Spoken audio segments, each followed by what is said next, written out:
Salve, botequeiros e botequeiras do meu Brasil! Todos nós sabemos que o boteco é muito mais do que um estabelecimento. É um lugar de encontros, amizades, desabafos, risadas e principalmente de boa comida. E toda comida tem uma história, seja verdadeira ou criada. Vamos conhecer aqui a história e receita de alguns dos pratos e petiscos mais queridos dos botecos do Brasil e do mundo. Eu sou Bruna Ximenes e esse é o podcast do Papo de Colher. Me acompanhem também no Instagram, @Papo de Colher. Bora botecar? Se o assunto é boteco, se é isso que você quer, se liga nesse assunto, isso é Papo de Colher. Pastel. Oriental ou ocidental? Acho que todo mundo conhece a estrela de hoje, mas não custa nada falar. O pastel é um alimento composto por uma massa à base de farinha, no formato retangular normalmente, que pode ser recheado de quase tudo. Os meus recheios favoritos são os tradicionais carne e queijo. Depois é frito por imersão em óleo bem quente. Ele é a sensação nas feiras paulistanas, quase sempre acompanhado de caldo de cana. Fala aí, qual é a graça de ir à feira e não comer pastel, né? Existem duas grandes hipóteses da sua origem e ambas apontam para a Ásia como o berço do pastel. A primeira diz que o gyoza japonês seria o grande precursor dos nossos amados pastéis de feira. E na outra hipótese, o rolinho primavera harumaki chinês seria o ancestral mais antigo. E agora? Fiquei confusa. O fato é que a discussão acaba sendo o que veio antes? O gyoza ou o harumaki? De qualquer forma, foram os imigrantes nipônicos que desembarcaram no Brasil durante a Segunda Guerra e que popularizaram o pastel. Eles montaram pastelarias e disfarçavam o estabelecimento como se fossem típicos chineses, para fugir do preconceito que sofriam pelo fato do Japão ter lutado pelo eixo durante a guerra. E eles aproveitaram e introduziram recheios bem brasileiros, como frango, carne moída e mussarela, para agradar o nosso paladar e simplificaram a massa folheada para uma camada só. A comunidade japonesa no Brasil na época era muito maior do que a chinesa, e isso permitiu que o pastel se popularizasse mais depressa. Começaram a surgir pastelarias por São Paulo e também as barraquinhas na feira, já que muitos japoneses também eram feirantes e comercializavam frutas, hortaliças e legumes que produziam o cinturão verde na capital paulista. De São Paulo, o pastel passou a ser conhecido no Rio de Janeiro, Belo Horizonte e, enfim, no país inteiro. Porém, como sempre, existe outra linha de pesquisa, que leva a crer que o pastel frito, tipicamente brasileiro, é originário da Europa, porque por lá já faziam várias receitas de massas ou pães recheadas e levadas ao forno ou cozidas, denominadas pastéis.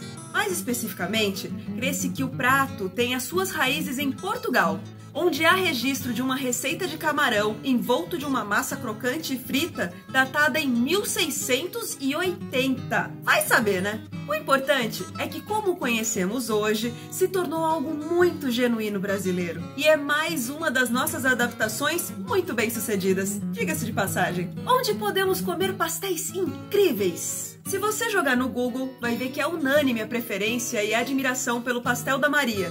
Foi eleito o melhor de São Paulo algumas vezes e hoje em dia virou uma grife. Maria Kinuko Yonaha era menina quando desembarcou num navio em Osaka e veio parar no Porto de Santos. Mas hoje ela é conhecida como Maria do Pastel. Maria do Pastel de Soy. E o pastel da Maria, que começou num carrinho de mão, passou a uma barraca. Conquistou a tradicional Feira Livre do Pacaembu, depois virou pastelaria em Pinheiros e já ganhou até fábrica, menino! Mais de 30 anos de fritura e ela jura que come ao menos um pastel por dia. Eita, que era tudo que eu queria!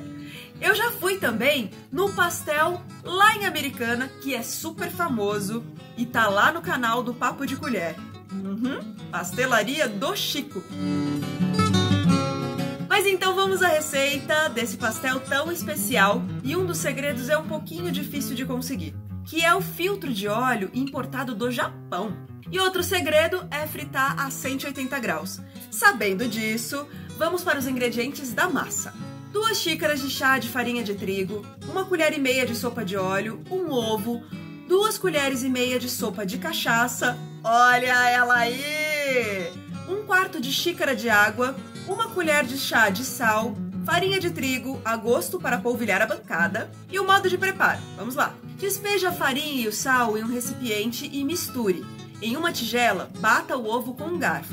Depois, abra um buraco no centro da farinha e coloque o ovo batido, a água, o óleo e a cachaça. Com um garfo, misture em movimentos do centro para fora. Depois da farinha ter absorvido os ingredientes, comece a misturar a massa com as mãos para incorporar bem, até que ela fique lisa e macia. Polvilhe a bancada com farinha e coloque a massa. Com um rolo, abra a massa, formando um retângulo. Depois utilize um saquinho próprio para alimento e cubra a massa aberta e enrole no formato de um rocambole. Depois, leve para a geladeira por 15 minutos. Depois desse tempo, vai estar pronta a sua massa e é só aproveitar, rechear e fritar. Um dos sabores mais famosos é o pastel do Pacaembu. Então vamos ver como é que ele é? Ingredientes: 1 kg de carne moída do tipo patinho, 1 cebola, 2 tomates, 3 dentes de alho, 1 colher de sopa de gengibre ralado, olha o segredo aí, salsinha a gosto, sal, azeite, azeitona e o modo de preparo. Coloque 2 colheres de óleo na panela, espere esquentar bem e então coloque o alho e depois a carne moída. Misture até cozinhar bem. Em uma outra panela, coloque o gengibre ralado, pulo do gato, salsinha, azeitona e sal. Junte com a carne refogada, acrescente mais um pouco de azeite e fim! Top, né? Ai, me deu muita fome. E vocês? Faz aí e me conta e me convida. Gostou? Então segue aqui e indique para os coleguinhas botequeiros. Afinal, botequeiros que botecam unidos, bons botecadores sempre serão. Mandem as suas fotos das suas botecagens porque eu adoro passar vontade. Espero vocês no próximo episódio e também no Instagram, @Papo de Colher. Agradeço a Lopes Calil, que acredita desde sempre aqui no Papo de Colher em qualquer plataforma. E aí, bora botecar? Até mais!